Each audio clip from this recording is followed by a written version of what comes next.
గణపయ్య ఈ రోజు నీ పుట్టినరోజు కదా, నీకేం కావాలి? ముందు ఏం కావాలో కాదు గానే ఏం వద్దో చెప్తాను వినండి.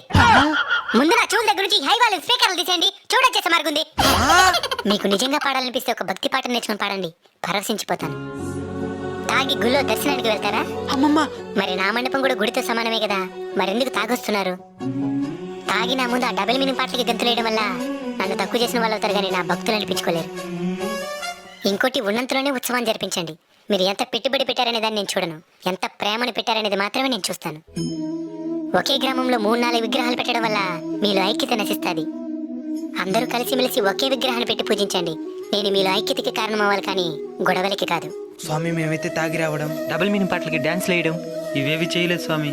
అందుకే కదా నైనా నేను ప్రత్యక్షమై మీతో మాట్లాడుతుండేది. మీరు నాకు బాగా నచ్చారు. ఏదైనా ఒక వరం కోరుకోండి, ఖచ్చితంగా తీరుస్తాను. స్వామి నీ పుట్టినరోజు నాడు కూడా విజయవాడ ఖమ్మం అసలు వరదలతో ఇబ్బంది పడుతున్నారు స్వామి, వాళ్ళకి తోడుగా ఉండు స్వామి. తదాస్తు.